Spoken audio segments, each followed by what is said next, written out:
replaced on an interim basis by third base coach Joe Morgan. The 57-year-old Morgan takes over a team that entered the second half of the season tied for fourth in the American League East. McNamara is the sixth manager fired this year and the third in the 7-team American League East. And a trade for the second day in a row. They lost a doubleheader to the Los Angeles Dodgers.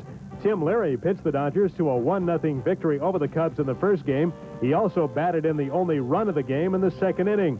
In the second game, Kirk Gibson had his first two-homer game in the National League, leading the Dodgers to a 6-3 win and the doubleheader sweep. After the All-Star break, in fact, they waited just a couple of hours before game time on Thursday to fire manager John McNamara. Third base coach Joe Morgan, not the former Red great, was named as the replacement. The Red Sox were one game over 500, 9 back of the Tigers in the race in the American League East, but they have not played as well as expected. Well, remember the other day Yankee boss George Steinbrenner tried to stir the waters, blasting his 3 All-Stars for not producing for the Yankees? Today, Steinbrenner tried the calm approach. First, he issued a public apology, then he met individually with Dave Winfield, Ricky Henderson, and Don Mattingly. Steinbrenner said he swears he wasn't trying to flog his team, said he's sorry, and said he's clamming up. With those famous last words, let's go to Yankee Stadium. Or Steinbrenner watched the Yankees grab a 3-1 lead when Chicago put 2 on with 2 out in the second for Gary Reedus, who laid into John Candelaria's fastball, sent it sailing deep and out for a 3-run shot that powered the White Sox in front 4-3. The White Sox strike back. They've got 2 on and 2 out. Gary Reedus tags John Candelaria. His pitch is posited deep over the left field fence. The White Sox all of a sudden now have the 4-3 lead after the 3-run blast. Bottom of the second, the Yankees reclaim the lead. Now, the White Sox have this one surrounded. I got it. No, you take it. It falls in between 3 guys, bounces into the stands. The 2-run ground rule double puts the Yanks back in front 5-4. And here, Mr. Mattingly got all of this pitch. I think Mr. Steinbrenner liked what he saw there. Mattingly at the plate. No power. Take this, George. 7th homer of the season. This one off reliever Bill Long.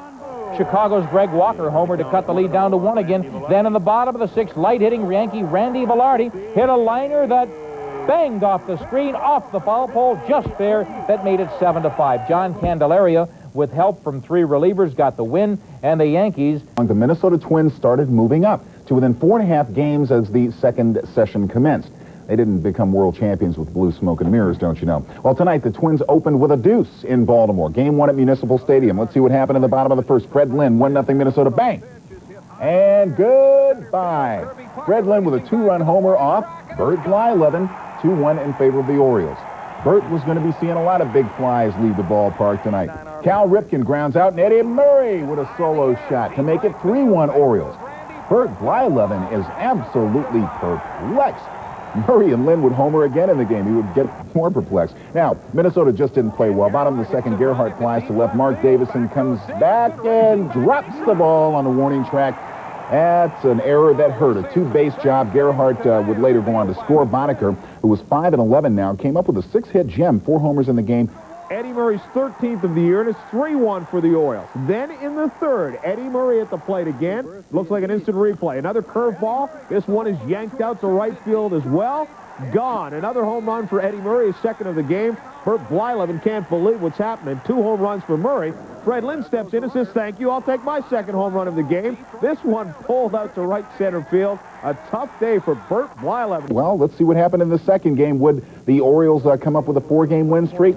Me thinks not. Top of the first, Orioles shining on defense early, though. John Moses wraps it around to the first. Traber, good play. Jay Tibbs hustling off the mound, covering the bag, first out of the game. Top of the second, Gene Larkin bloops the liner into center, but Ken Gerhardt makes the lunging catch out there, sending Larkin back to the dugout. Top 5 now. Larkin has the last laugh, drills one to right field to the wall. Fred Lynn can't quite get it. He bangs off, and you see him, he put that left leg up there, and he wound up with a sprained ankle. He stayed in the game. He's going to be okay. He was a little shaken up, but the Twins go on to win it by a final count of 8-2. Because Ernie Witt singles to right, George Bell and Kelly Gruber come home, and the Jays have the lead at 3-1. McGriff with the solo homer to left center off Bob Welch. The Jays had a 5-run third as they explode to the victory 7-1, ending an 8-game losing streak against the A's. Pitcher Tim Leary batting with Jeff Hamilton on third. Leary comes up with a base knock to right. Hamilton scores what turned out to be the only run of the game. Game like this, you expect good D. Well, here's some. Ryan Sandberg robs Danny Heat, comes up with a great play. Tonight, Alejandro Pena pitching the final 2 innings. striking out Jerry Mumphrey to end the contest. Gone. 1-0 Cubs, a winner in Game 1. So it's pitching keeping the blue and the pink during Game 1. Leary and Pena with the two-headed seven-hitter. But in the second game, the Dodgers offense took over. Calvin Schiraldi pitching for the Cubs. 1-0 L.A. Mike Marshall driving one deep to left field and gone. The Cubs haven't given one of those up in a long time. 3-0 Dodgers on Waveland Avenue. And then in the top of the third is still 3-0. And there's Kirk Gibson, the big guy. There's Schiraldi again, and it's long gone. Gibson homering to right field, 4-0 Dodgers. Gibby with a two-homer game, his first two-homer game in the National League. 6-3 news for them. Working the last two frames for the save. Zimmer gave due credit to the Dodgers' pen as his team stranded a dozen runners. The Astros, 6.5 back by the time they took on the Phils tonight at the bet the bases are juiced for Buddy Bell. Hadn't hit a homer all year. Well, that kind of makes up for that. Shane Raleigh had been struggling all year long, and he struggles right there. 5-0 Astros on the granny. Now, bottom of the sixth inning, Mike Schmidt will come to the plate. He's looking for home run number 537, which would surpass Mickey Mantle on the all-time list, putting him in 7th place. He gets it right here. He's now just 26 behind number 6, who's Reggie Jackson, 5-3 Astros. Great game. Bottom of the 7th inning, Schmidt up again. Grounds to second base. Look at the play by Billy Dorn, who dives and stabs that baby. Comes up throwing. It's a one-hopper. Great play to get to the ball. Tied up 5-5 as Samuel crosses over. And then, top of the ninth, Rafael Ramirez. Only one run was scored in the opener, and L.A. pitcher Tim Leary did the honors in that one. Second inning, 2 on, 2 outs. Tim Leary is at the plate. Got an 0-2 pitch coming on the way.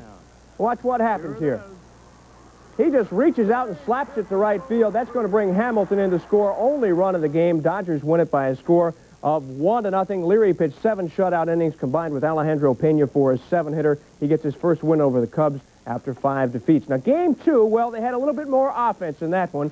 It was 1-0 Los Angeles, top of the first inning. Mike Marshall tagged Calvin Schiraldi, put it out of the park, out onto the street. The fans were going after it. His 11th of the year, first against the Cubs in 112 innings, 3-0 L.A. Top of the third, Schiraldi against Kirk Gibson. There she goes. This one's going the other way. The Dodgers were on top by a score of 4-0. Later, 4-3 L.A., top of the 8th. Les Lancaster on the mound. Gibson goes the other way. His first multiple home run game in the National League. Dodgers were up 6-3.